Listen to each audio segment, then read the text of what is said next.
Hey guys, welcome to another episode. Let's have a conversation about upping your training game. We are talking about our customized program designed to unlock your team's fullest potential. Yep, we get the best. And as you're going to see very shortly, we get the best. We bring the experience. Our stuff is never stale. It's always updated. So why wouldn't you use us? Our instructors are knowledgeable, they're in the field, and they have the experience. It's a journey both towards personal and professional excellence, which I actually think is not true. It's not a personal journey in any way, shape, or form. No. Not so go over to hazmatguys.com/hire us and get your spot and begin your transformational thing today. Which brings us to our transformational people. Welcome, Billy Daly on the left side and John Chavette on the right side. How are you guys? Hey guys, how are you?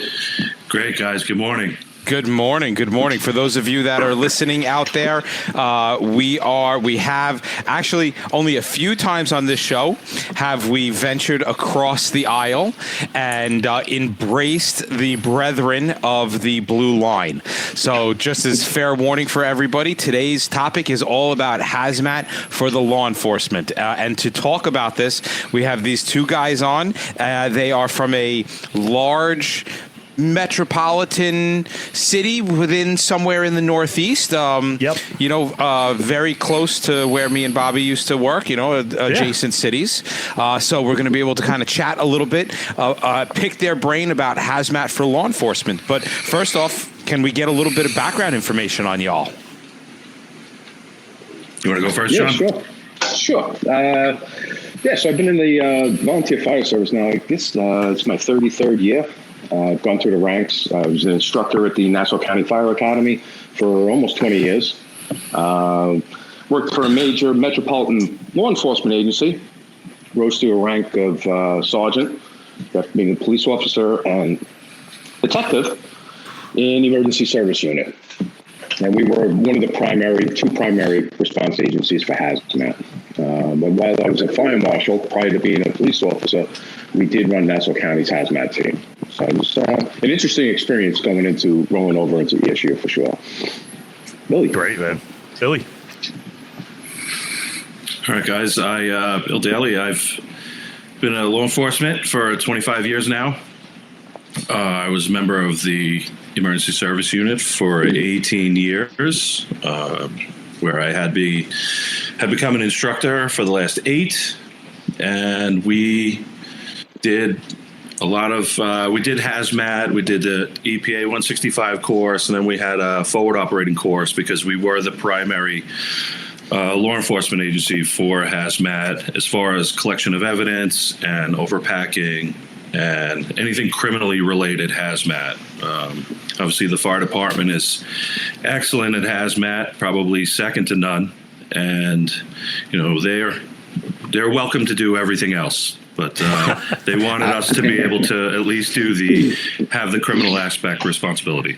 Yeah, and what's interesting about this is that as we go along to different cities, we notice that every city, every municipality has a different way in which the PD and the fire department intermingle. Some places like Massachusetts have joint teams in which you have firefighters and police officers on the same team and they go perform operations. The PD almost has no role in hazmat whatsoever, all the way down to the fire department has the bomb squad. So depending on how your jurisdiction interacts with your PD, you might get a tremendous amount of information out of this where we start to understand how hazmat dives into law enforcement and how the two kind of blend. So I guess that's kind of where the first question comes from is, where does hazmat and law enforcement meet? Like, where do they come together? Well, I think they come together when it starts, because you don't know what that incident is until you have all the information. So you have to assume there's some sort of criminality till you prove there isn't. And as long as it is, at that point, we're probably at a minimum going to have to work together. We're going to have to test it out, decide what we have, and how we're going to deal with that situation. Like I said, until it's proven otherwise. And at that point, depending on how your area is laid out, will depend on how who's going to take care of it, In Nassau County, it was joint between Nassau County Police, ESU, and the Fire Marshal's Office. There weren't enough of either one to do it independently, so we had to work together. It created some tension, but eventually, once 9/11 happened, it was kind of seamless for the most part. And that's funny because where me and Bob worked, 9/11 was a pulling apart point for the PD and the fire department, where the uppers really would go at it. The guys, the boots on the ground, we always loved each other. We never, we never cared. But as far as there was always these big fights as to who's going to do what. And it was mostly about money. It was about money. It was about money. Funding. Yes. It was about funding. Mm-hmm. Yeah. I always looked at us like we were like siblings. We had a lot of dual response. We could go to pin jobs. We were rescue trained, pin jobs, rope jobs, and we would race. You had two highly motivated teams, and we just wanted to do the best that we could. And there's always that mutual respect. I always have a ton of respect for the firefighters. I always have. And then getting forward into the hazmat for law enforcement, I believe that even the last 4 years, not only just the 9/11, but in the last 4 years with the pandemic, we have been involved in the largest hazmat ongoing job ever. Wash your hands, don't touch your face, how to stay clean, using PPE. People were wearing masks, people were wearing gloves, and it kind of got people like germ conscious, if you will. And I think that if we expand upon that for law enforcement, a cop sometimes is thinking about a lot of different things on his way into a scene. And he's never thinking about there might be a leaking can of anhydrous ammonia, or there might be something that's in there that can kill him other than the people that he's going to see. So how do we teach people to recognize that?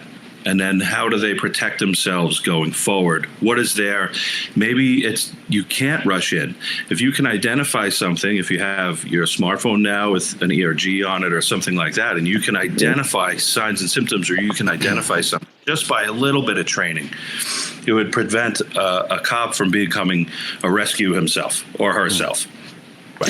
In your experience throughout either in the department that you came from or other departments, how well would you say that the police officers are trained in hazmat and recognizing hazmat? Is it kind of one of those things that is blown off? Is it generally taken seriously, or is it kind of they don't know that they don't know what they don't know? Well, I can go back as far as the RNC. When we were doing the RNC, in 2004, we had, basic hazmat, like awareness type stuff, because there would be people throwing things and things that can hurt you and stuff like that. And then the police department does have like a hazmat awareness they do for cops. And they also have COBRA training, which is a decontamination type of training, where they have a large number of people that are, trained in decontamination. And then as far as the emergency service, they get the bulk of the training, and it's actually necessary in order to graduate their school. Yeah. I would say, like, I was never a cop or anything, but I would say, as far as even first do fire or first on the scene police officer, like Billy said, you're not thinking about hazmat. It's not front of mind. And so that initial identification and even like the decontamination, because before the hazmat teams get in there, they have to know how to get the bulk of it off. And it's a completely different dynamic. If in the fire department, we would just take off our turnout gear, take off our SCBA, and it was over. But you guys just can't start dropping guns in the middle of the street. That's not a thing. And a place that you're at might not be a friendly place. Right. Yes. So that's always a concern. Absolutely. So and a lot of times, like Billy said, you're rolling into these situations. Having that initial awareness training is great, but where do we go from there? Again, it's a perishable skill if you're not thinking about hazmat all the time. And as a police officer, most of the time you're not. ESU, it's a little bit different because there's a lot more training involved, and it's you're trained in a lot of things, but you're really a professional on nothing. Really, is what we used to say. Right. Because there's just too many tools, too many things to know about. But you got to understand what you're getting yourself into and keep that 360 all the time. And that's really important. And now there are weapons involved. There are people's lives involved. And you guys are a couple of minutes away. If the fire department's handling Haz Mat. So you've got to kind of slow the whole thing down, recognize what you have, and at a minimum, keep a perimeter. Start out the resources necessary. But you can't do that unless you're aware of what's going on. Definitely. I'm almost curious, like how much, again, we came from two forward-thinking departments, and if you're from a small fire department, or even like the state troopers, every state has a set of troopers, right? How much training on an annual basis do they get? I would wager it's probably in the single digits, and I'm probably being generous. Correct. Yeah, I would say so. Based on the different places I visited throughout the country, even throughout the world, it's law enforcement is definitely, I feel, behind the 8 ball. A place like New York City is definitely forward thinking with the specialty units, the Haz Mat 1, Rescue 1 through 5, and the different ESU trucks, absolutely, and the ESU Haz Mat contingent. But other than that, you'd be hard pressed to find law enforcement agencies ahead of the curve on it, for sure. Especially in this day and age, it's such a major issue. Even political topics going on right now, amazing. Even some teams, if they have quarterly training, that would be a lot. You have a yearly fit test. It's impossible for them to get the rank and file through that kind of training all the time. So they'll get there. They're never going to get fit tested. They're not going to get Millennium masks or Scott masks or anything, or Avon masks or whatever they are. They're not going to get those. They're just going to get their awareness training, and off they go. Right. So it's going to be minimal. Yeah. It seems like it's a glaring training gap. Yes. I know how much crap is shoveled onto police and law enforcement, like, emerging threats and terrorism and all these hot topics, but they all do bleed down to a couple things. It's like save yourself, save your friends, and protect the public in that order. Yeah. Yeah. Mm-hmm. So what have you guys found is a good way to approach the gap deficit through the police department? Like, what kind of programs have been initiated to bring the police officer or the law enforcement officer up to the level where they can operate safely? Like, what does that kind of program look like? Well, I can only tell you from personal experience. I could really do it on a small level, job to job to job, or call to call, or whatever you want to call it, and explain to the police and the boss. Sometimes when we get to some of these scenes, there might be 5, 10 people there, and then you can explain to them potentially the hazards that are there that are involved and why we're going to do a certain thing. And then hopefully they can spread the word. We can do, we've gone around. During the pandemic, I did go around to some places and teach them how to don and doff personal protective equipment when dealing with potentially like ill prisoners. If somebody's symptomatic or something like that, they were wearing masks and gowns and things like that. So I showed them how to properly don and doff, and how to clean off and stuff like that. And I tried to explain to them that, don't fret, because, you can remove 90% of most contamination just by removing your outer layer of garments. And just to really, it's more of to ease people's tensions sometimes. And it's unfortunate they don't always take your word for it, because they're always thinking like you're a company man, or you're just pushing the company, and you're really not. I really care about the people. I cared about everybody that I worked with. I never ever want to see anyone get hurt, especially with one of these these injuries they can get if they don't get killed. They can have lifelong debilitating injuries. They could have blood problems. They could any of these chemicals that can get into their skin. If it gets into their bloodstream, it'll can potentially be a lifelong issue. And I really took that into consideration when I tried to talk to guys on the street. Yeah. Have there been any times, any moments in your career, and I know there's been a couple on mine, the firefighters are trained to operations level, they get 24 hours of training, they get refreshers every year, and there have been plenty of times where I've walked on scene and I had to maintain a smile while thinking in the back of my head, what the fuck is wrong with you? Like, have you had any of those, like, where you wanted to reach around and slap a guy and be like, what were you thinking? Because like from that, like what a police officer or law enforcement has done something, and you've been like, what were you thinking? So I've had a couple over the years. Actually, Billy and I were on one incident. It was one of the most glaring we've ever had. But I'll let you know about that one in a second. I was still with the fire marshal's office doing the 4 to 12.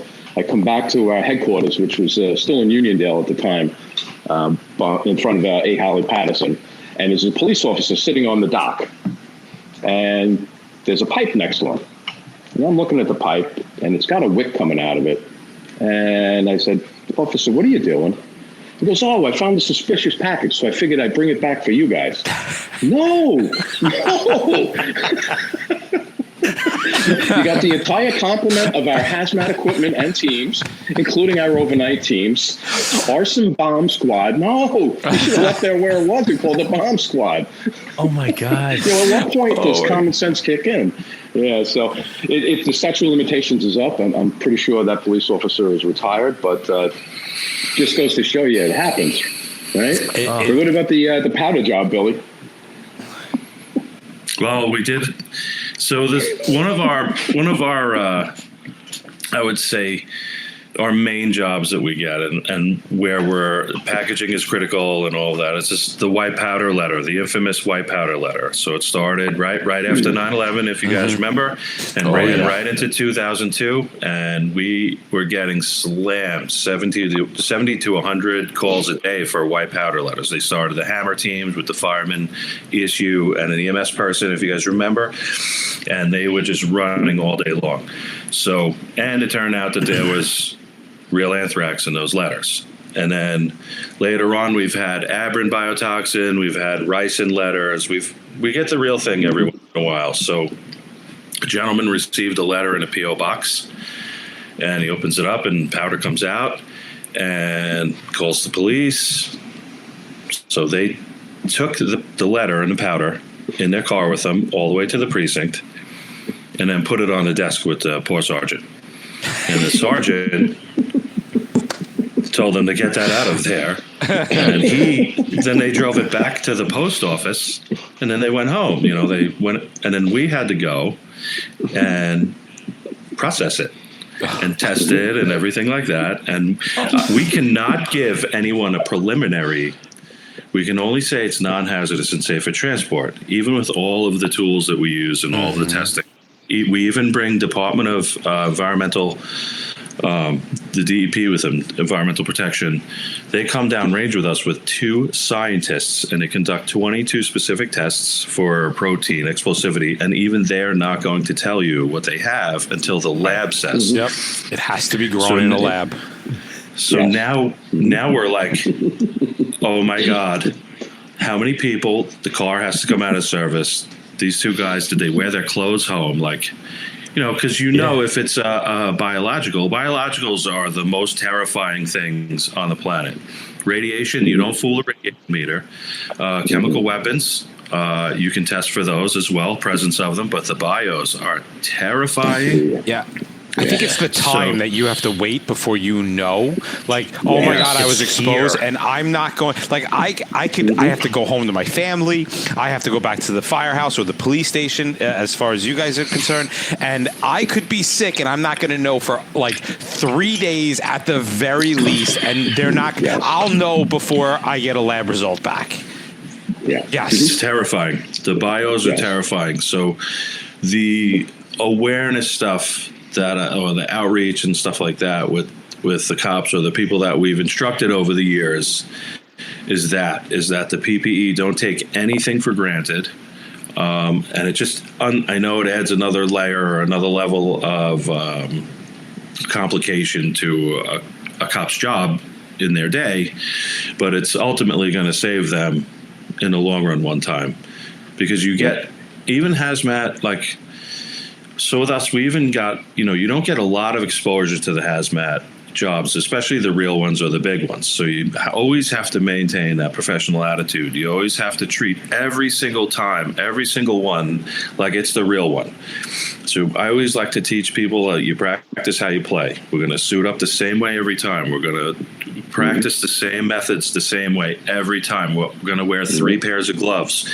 We're going to bring a change of gloves. I like to bring extra tape for the Tyvek suit in case there's a rip or something like that. I like to overdo it a little bit with them. So you always refer back to your training, especially, in the worst case scenario. So in the worst case scenario, and your brain is in lock mode because a million things just happened in front of you, you can always fall back onto that training, and hopefully, your level of training will get you through that problem. Yeah, definitely. So as far as training is, I'm glad that you brought up training. What is it? You guys have put together a program that you teach. What does that program cover? What kinds of things would a law enforcement agency get out of the program that you all are teaching? And why should they do it? Who wants to take that? I don't know. I didn't hear what he said. Okay. So we kind of liked, we broke it down to incident command. I think is primary. You like to determine who's going to be in charge of this, and then from there you can delegate people's responsibilities. Identification purposes, and it's not necessarily identifying everything. It's identifying hazards, identifying placards, identifying numbers, learning what those UN numbers mean, how to look them up in the ERG guide. We have a portion on how to use the ERG guide. There's also a size up portion. Definitely decontamination is going to be a huge part of it. And then at the end, we like to, this is an awareness thing. We'd like to do a half hour each time approximately with some Q&A, and then a little bit of a lunch break. And then we can do practicals in the afternoon. We can show them how to meter. We can show them what the meters do. We explain to them, basic stuff about radiation and things, safe distances, and doffing, right? Suiting up in PPE, and then decon. So we can work a little process, and we can do that in an 8-hour day just to wake people up. And then we can expand on all of those things, because these are things like we're cops and firemen, right? So there are people that study these topics, radiation, right? There are PhDs, double PhDs. There are people that study radiation all the way down to neutrinos and all of these things that they learn for decades, and they still don't know everything. So we don't need to get into the weeds on that stuff with cops and firemen. Just got to go home safe. What do they need to know? Like, what is a good number? What is this pager? What does this thing do? And you explain to them, like, most pagers will overload at 25 millirems an hour. Okay. How long does it take for you to have negative effects from radiation exposure in 25 millirems an hour? So if I can explain to them, but they're like, well, it doesn't tell us high numbers. Well, if you walk into something and it overloads, I just explained simply, back up until you see numbers again. That's all. You're 12 times closer than you should be at 25 millirems. So just back up. You don't break it down to the rudimentary level. How far do I have to? So I don't feel like I have to, or we have to, bury it home on exactly what where it comes from, and and all of that stuff. They just need to know, like, holy cow, this thing's going off. How far do I need to get away from it? What's a good standoff distance? And even if they forget, as long as they're seeing numbers, they're okay. Even if they forget everything else, because now there's a crowd of people coming around. There's cameras. There's people yelling. Maybe there's cars. We can boil honking. it down to simple, like, guys can actionable things, and I think that's one of the reasons why we've partnered up with you guys, is because, like, if anybody hasn't really gotten, these guys are the guys are the real deal. Like we're not playing with the B team anymore. Like we're done with that crap. We're bringing in the best, and these guys are the best. So if you guys need any, if you have cops, which I'm going to say they're out there. There's a good chance. There's a good chance. There's a good chance that they're out there. Yeah. There's probably still a lot out there. Probably a couple. Give us a call, or reach out to us, and we will put you in touch with these guys and have them spin up your law enforcement to be ready for it. So I would like to thank you guys for coming on. I have one last question. Please. What is it about the people within law enforcement that make them so sensitive to fentanyl? As far as exactly deadly consequences. I have to say that because it's always been a running kind of joke within our when fentanyl first came out. It was the DEA, it was the federal law enforcements that were up in arms. You have to wear a level A, where if you say it 3 times, it's going to come out and get you. We were always like, I don't understand what's happening with these DEA agents. They're dropping left and right over fentanyl. Like, just, stop eating it. I don't know. So, it's always more serious on the federal level. It is. Guys, John Chavette, Billy Daly, you need to get them and their team on with your guys. So if you need it, give us a call and we'll get in touch with them. Thanks, guys, for coming on. I appreciate it. Thank you, guys. Pleasure.